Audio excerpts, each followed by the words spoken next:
کیا 1971 میں جب آپ بنگال میں پھنس گئے تھے، لڑائی ہو رہی تھی ہندوستان کے ساتھ، کیا اس وقت افغانستان کی حکومت نے آپ کو پیغام نہیں بھیجا کہ اگر آپ جنگ لڑ رہے ہیں مغربی سرحد سے بے نیاز ہو جائیے؟ اگر میرے اوپر 3 خودکش حملے ہوئے ہیں، میرے گھر پر کئی راکٹ کے حملے ہوئے ہیں، میرے بچوں کے اوپر حملے ہوئے ہیں، میرے بچوں کو گاڑیوں سے اتارنے کی کوشش کی گئی ہے، میری پارٹی کے سینئر لوگوں کے اوپر خودکش حملے ہوئے ہیں، ملبہ قوم پہ ڈالنا، ملبہ لشکروں پہ ڈالنا، یہ کون سی حکمت عملی ہے؟ میرے علماء شہید ہو رہے ہیں۔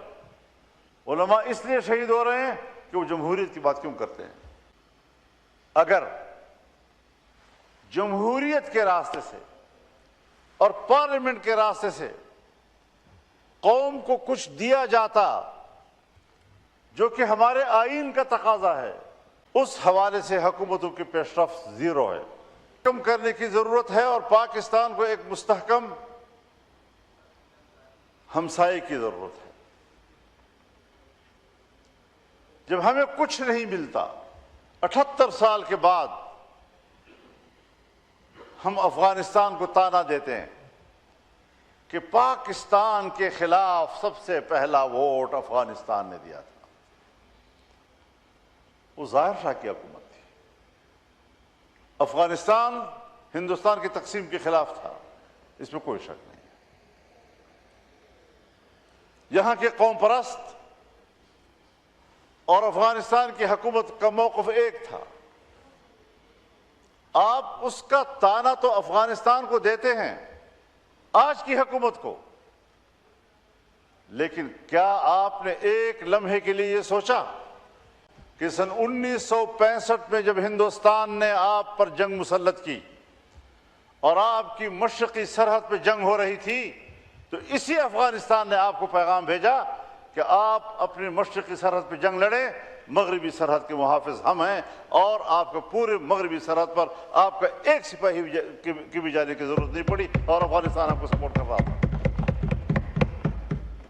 آج آپ اس کو ظاہر شاہ اور نادر شاہ کے زمانے کے طعنے دے رہے ہیں۔ کیا 1971 میں جب آپ بنگال میں پھنس گئے تھے، لڑائی ہو رہی تھی ہندوستان کے ساتھ، کیا اس وقت افغانستان کی حکومت نے آپ کو پیغام نہیں بھیجا کہ اگر آپ جنگ لڑ رہے ہیں مغربی سرحد سے بے نیاز ہو جائیے؟ ایک سپاہی آپ کو افغانستان کے سرحد پر بھیجنے کی ضرورت نہیں پڑی۔ میرا پشتون ہو یا بلوچ ہو، مقامی ہے۔ اگر وہ مقامی لوگوں کے ساتھ جنگ لڑے گا، ان کی دشمنیاں نسل تک جائیں گی۔ کیا یہ قوم کی ذمہ داری ہے؟ آج ان حالات میں اگر میرے اوپر 3 خودکش حملے ہوئے ہیں، میرے گھر پر کئی راکٹ کے حملے ہوئے ہیں، میرے بچوں کے اوپر حملے ہوئے ہیں، میرے بچوں کو گاڑیوں سے اتارنے کی کوشش کی گئی ہے، میری پارٹی کے سینئر لوگوں کے اوپر خودکش حملے ہوئے ہیں، ایک حادثے میں 25 اور 30 لوگ شہید ہوئے ہیں، ان حالات سے ہم گزر رہے ہیں، اس کے باوجود ہمیں تو ایک بندوق رکھنے کی بھی اجازت نہیں۔ ملبہ قوم پہ ڈالنا، ملبہ لشکروں پہ ڈالنا، یہ کون سی حکمت عملی ہے؟ کشمیریوں کا تشدد کی طرف جانے کے ہم حق میں نہیں ہیں، لیکن ان کے چارٹر آف ڈیمانڈ کو ذرا پڑھ لیجئے۔ کون سی اس کے اندر ایک ایسی بات ہے جس پہ نیگوشیٹ نہ کیا جا سکتا ہو، جس پر حکومت ان کے ساتھ بیٹھ نہ سکتی ہو، بات نہ کر سکتی ہو؟ ایک پوائنٹ بتایا جائے۔ جب ساری باتیں اس قابل ہیں کہ ہم اس پر گفتگو کریں اور بات چیت سے معاملات کو حل کریں، تو پھر تشدد کی طرف جانے کی کیا ضرورت ہے؟ لوگوں کو بغاوت کی طرف لے جانے کی کیا ضرورت ہے؟ یہ حالات ایک دن میں پیدا نہیں ہوئے، یہ ہماری 78 سال کے رویوں کے نتیجے میں آج لوگوں کے اندر یہ احساسات پیدا ہوئے ہیں۔ میرے علماء شہید ہو رہے ہیں۔ علماء اس لیے شہید ہو رہے ہیں کہ وہ جمہوریت کی بات کیوں کرتے ہیں، وہ پارلیمنٹ کی سیاست کیوں کرتے ہیں۔ پھر جمہوریت کفر ہے۔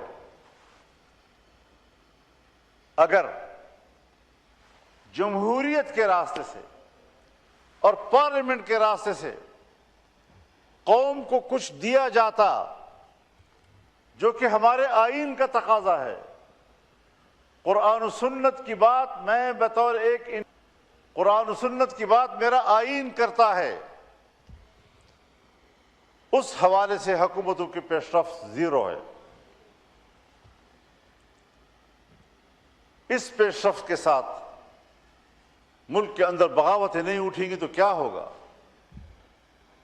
بالآخر صبر کے پیمانے لبریز ہو جاتے ہیں۔ لوگوں کو مطمئن کرنا یہ حکومت کی ذمہ داری ہے اور اس کی پالیسیوں کا اثر ہوتا ہے۔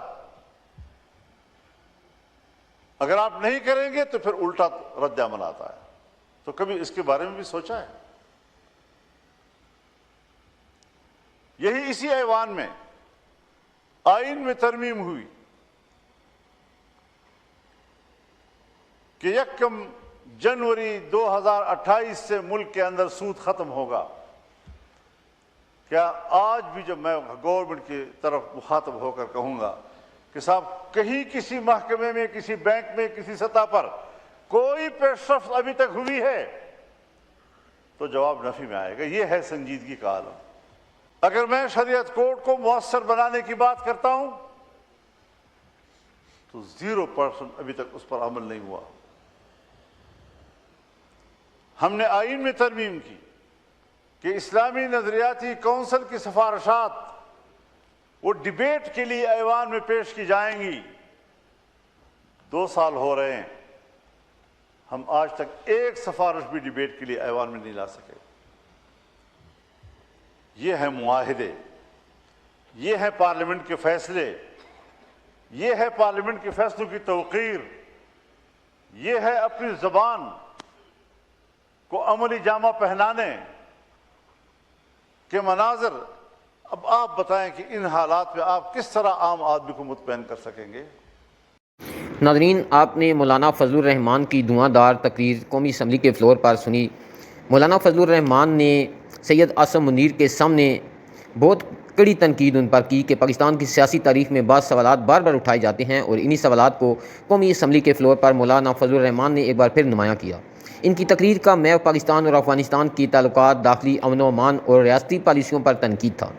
مولانا فضل الرحمان نے کہا کہ آج افغانستان پر تنقید کرنے والے یہ کیوں بھول جاتے ہیں کہ 1965 کی جنگ کے دوران افغانستان نے پاکستان کو یہ پیغام دیا تھا کہ مشرقی محاذ پر آپ پوری توجہ دیں، مرکوز رکھیں، مغربی سرحد کی فکر نہ کریں۔ ان کے مطابق اس وقت افغانستان نے دوستانہ رویہ اختیار کیا اور پاکستان کو مغربی سرحد پر اضافی فوج تعینات کرنے کی ضرورت پیش نہیں آئی، یعنی افغانستان نے اس وقت ان کی اتنی زیادہ مدد کی۔ مولانا فضل الرحمان نے سید عاصم منیر سے کہا کہ انہوں نے 1971 کی جنگ کا حوالہ دیتے ہوئے مولانا فضل الرحمان نے سوال اٹھایا کہ جب پاکستان مشرقی پاکستان کے بحران اور بھارت کے ساتھ جنگ میں الجھا ہوا تھا تو کیا افغانستان نے اس وقت بھی پاکستان کو مغربی سرحد کے حوالے سے اطمینان نہیں دلایا تھا؟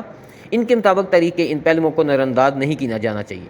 تقریر کے دوران مولانا فضل الرحمان نے اپنی جماعت اور علماء کو درپیش خطرات کا بھی ذکر کیا۔ انہوں نے دعویٰ کیا کہ ان پر خودکش حملے کی کوششیں ہوئی، ان کے گھر پر نشانہ ان کو بنایا گیا اور متعدد علماء کو شہید بھی کیا گیا۔ ان کے بقول ایسے عناصر موجود ہیں جو جمہوری، سیاسی، پارلیمنٹ اور آئینی راستے کی حمایت کرنے والوں کو نشانہ بناتے ہیں۔ مولانا فضل الرحمان نے کہا کہ حکومت اور ریاستی اداروں پر انہوں نے کڑی تنقید کی اور کہا کہ سیاسی استحکام کے لیے مؤثر پیش رفت دکھائی نہیں دے رہی۔ ان کا موقف تھا کہ پاکستان کو 78 سال بعد بھی ایک مضبوط اور مستحکم سیاسی نظام کی ضرورت ہے، اور اس مقصد کے لیے پارلیمنٹ، آئین اور جمہوری عمل کو حقیقی معنوں میں مضبوط بنانا ہوگا آپ کو۔ یہ سوالات مولانا فضل الرحمان نے سید عاصم منیر کے سامنے قومی اسمبلی کے فلور پر اٹھائے اور ان پر کڑی تنقید کی۔ ناظرین، آپ مولانا فضل الرحمان کی آج کی اس دھواں دار تقریر کے بارے میں کیا کہنا چاہیں گے؟ آپ اپنی رائے سے ہمیں ضرور آگاہ کریں۔ نیکسٹ ویڈیو تک مجھے دیں اجازت۔ اللہ حافظ۔